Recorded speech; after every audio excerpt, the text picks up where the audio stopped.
안녕하십니까. 수요일 아침 여수 MBC 뉴스투데이입니다. 요즘 날씨가 쌀쌀해지면서 농촌 마을에는 화목 보일러를 떼는 가구가 늘고 있습니다. 문제는 땔감으로 건설 현장에서 나온 폐 목재를 쓰기도 한다는 건데요. 대기 오염은 물론 안전사고까지 발생할 수 있습니다. 유민호 기자가 취재했습니다. 광양의 한 농촌 마을입니다. 길 옆으로 조각난 나무가 무더기로 어른 키보다 높게 쌓여 있습니다. 나무를 자세히 살펴봤습니다. 네, 시멘트가 덕지덕지 붙어 있고 이 못도 박혀 있습니다. 건설 현장에서 쓰고 버린 폐 목재들입니다. 일부 마을 주민은 폐 목재를 집으로 가져가 화목 보일러 땔감으로 썼습니다. 한 40만 원에서 50만 원, 지금은 아마 한 달에 방을 따뜻하게 잘라면 굉장히 많이 떼야 돼. 근데 그런 식으로 떼갖고는 시골에서 어떻게 방법이 없어. 폐목재를 태워 발생하는 매연과 냄새로 고통을 호소하는 주민도 있습니다. 화목 보일러를 쓰려면 깨끗한 나무를 구해 쓰라는 겁니다. 시멘트 붙어 있거나 그런 합판들을 좀 빼면 좀 이렇게 냄새가 좀 냄새 많이 나죠.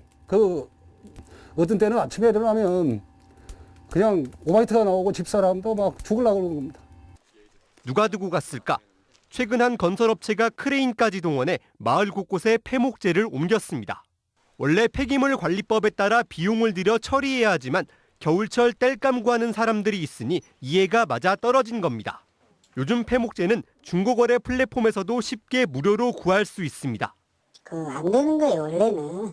근데 그런 거 뗀다고 누가 뭐 문제 되는 사람 있으면 병원 침대 이런 거 이제 세탁해갖고 주는 업체에서도 이런 걸 갖다 떼거든요. 진짜 기름이 돈이 많이 들어가니까. 문제는 폐목재를 제대로 된 소각시설에서 태우지 않으면 심각한 대기 오염을 유발한다는 겁니다.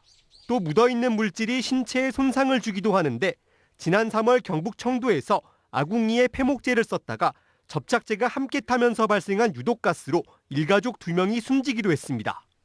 고온에서 연소를 하고 그다음에 그 연소 시간도 지켜야 되는데 이게 일반 화목 보일러라면 불안전 연소에 의한 초미세먼지라든지 발암성 물질이라든지 폐목재를 무단으로 배출하거나 소각하면 관련법에 따라 처벌받을 수 있습니다.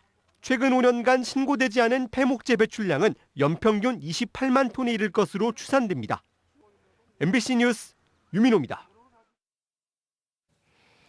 여순 사건 희생자는 물론 유족도 국가가 보상하도록 하는 방안이 추진됩니다.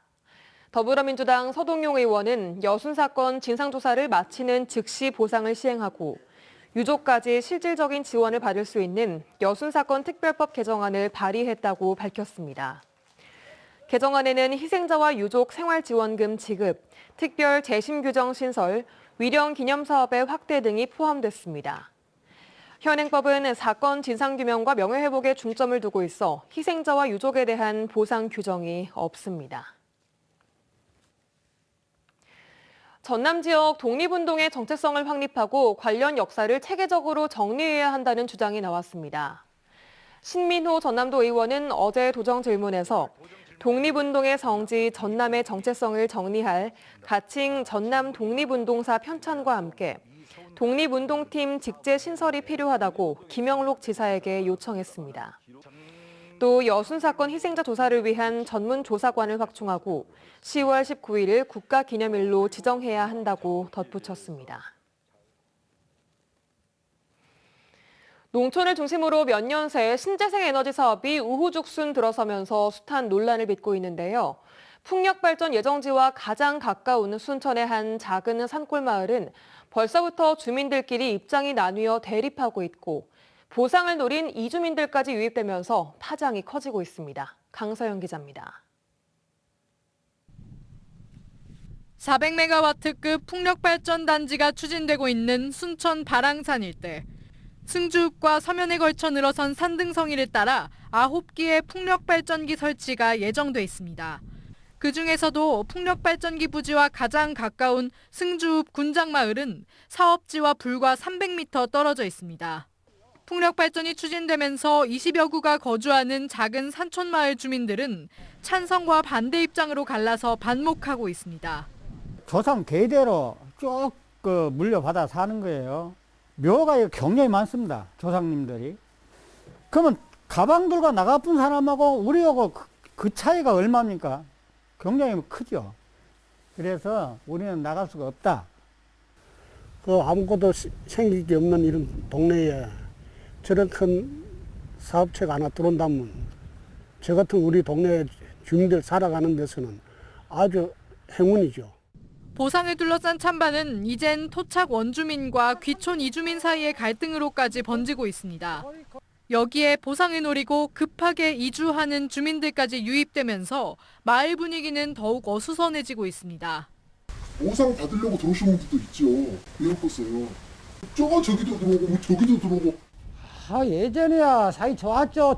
아주 지금 마을 분위기 상냥스럽습니다, 지금. 아주 분위기가 그냥 적과 적이에요, 지금. 순천시는 환경부와 해당 사업의 위법 여부를 검토하고 있습니다. 순천시 조례는 풍력발전소가 민가와 최소 2km 거리를 두도록 의무화하고 있는데 군장마을처럼 300m 안에 이미 마을이 존재하기 때문입니다. 하지만 풍력발전 사업자 측은 해당 조례가 생기기 전에 허가를 신청했기 때문에 문제가 없다고 주장하는 것으로 알려졌습니다. 환경부나 이런 데 지금 그 의견 수렴 중에 있거든요. 농촌의 풍력발전 사업이 들어서기 시작하면서 작은 산골 마을이 주민 간 갈등과 투기, 보상 문제로 멍들고 있습니다. MBC 뉴스 강서영입니다.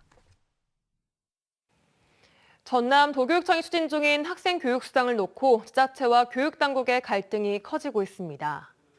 전남 시장군수협의회는 2차 정례회의를 열고 초등학생에게 지급 예정인 학생 교육 수당은 도내 모든 초등학생을 대상으로 지급하는 것이 타당하다며 기존 교육청의 지급안인 여수시를 비롯해 6개 시군을 제외하는 것에 반대 의견을 냈습니다.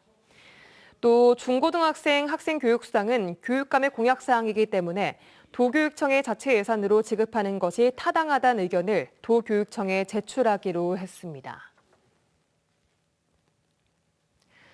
여수시 장애인체육회 이사 셀프 승인 논란 관련해 여수시 장애인체육회가 반박하고 나섰습니다.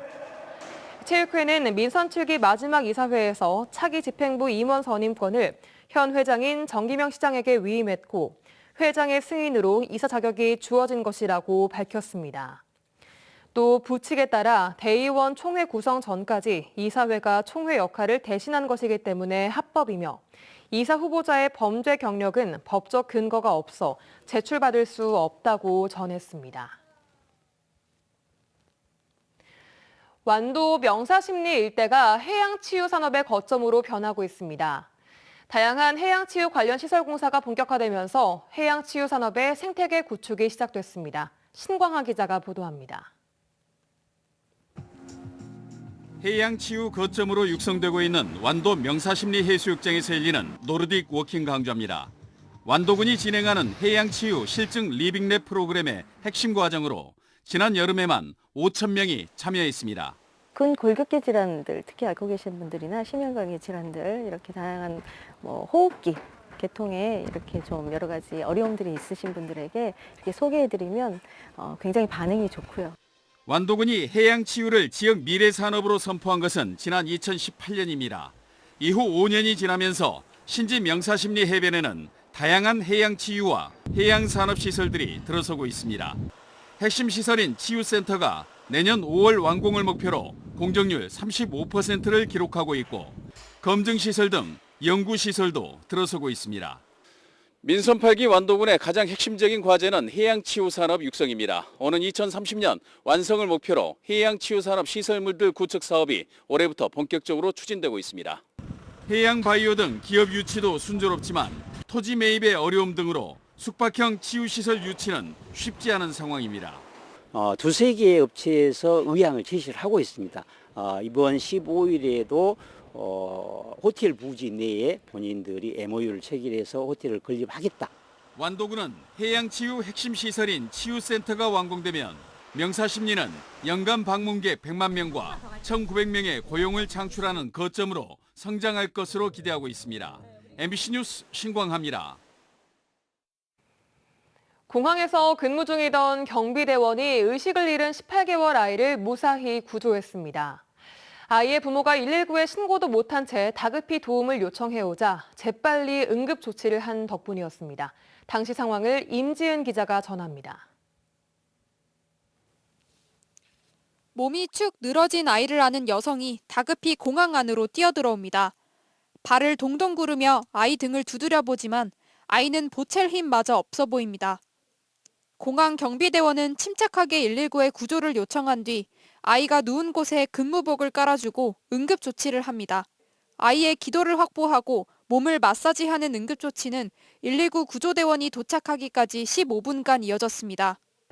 광주 공항 직원의 빠른 응급 조치 덕분에 아이는 무사히 병원으로 이송될 수 있었습니다. 이송을 하는 과정에 의식이 조금씩 깨는 양상을 보였고 병원 도착 전에 이제 눈도 뜨고 많이 움직이는 그런 모습이었습니다. 할아버지를 마중하러 나온 18개월 아이는 며칠 전 구토와 설사 등 이상 징후를 보이다 공항 주차장에서 급격히 악화됐습니다. 항공보안 담당 형대현 씨는 의식을 잃은 아이를 본 순간 집에 있는 비슷한 또래의 아들을 떠올렸습니다. 형 씨는 서둘러 응급조치를 한 끝에 아이가 숨을 쉬고 체온을 회복하자 그제서야 안도의 한숨을 내쉴 수 있었습니다. 보자마자 어떻게든 도와줘야겠다는 생각이 일단 첫 번째로 들었고, 그다음에 저도 애기를 키우고 있는 입장에서 어떻게든 살려야겠다라는 마음가짐으로 했었습니다. 광주공항 측은 형 씨의 침착한 대응으로 위기의 순간을 넘길 수 있었다며 경비대원에 대한 포상 방안을 검토하고 있습니다. MBC 뉴스 임지은입니다. 여수시의 행정조직이 확대 개편될 것으로 보입니다. 여수시의 민선 8기 핵심 사업과 공약사항 실현을 위한 행정기구 조직진단 연구 용역 결과에 따르면 시 행정조직을 오는 2024년까지 11국에서 12국으로 확대 개편하고 2026 여수 세계 섬박람회 성공 개최를 위한 한시기구인 섬박람회 지원단을 신설합니다.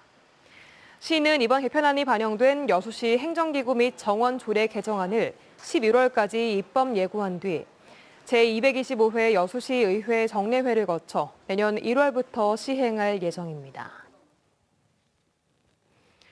전남교육청이 연도내 지출하지 못하고 넘긴 예산 2월액과 불용액이 수천억 원에 이르는 것으로 집계됐습니다. 국회 이태규 의원에 따르면 2017년부터 2021년까지 5년 동안 전남교육청의 연평균 2월액은 2,182억 원, 평균 불용액은 1,054억 원에 달했습니다. 이태규 의원은 2월액과 불용액이 발생이 더 결국 학생들에게 돌아가야 할 재원이 더 필요한 곳에 사용되지 못해 부정적인 영향을 미치는 것이라며 교육재정이 효율적으로 사용될 수 있게 2월액과 불용액 감소 방안을 강구해야 한다고 지적했습니다.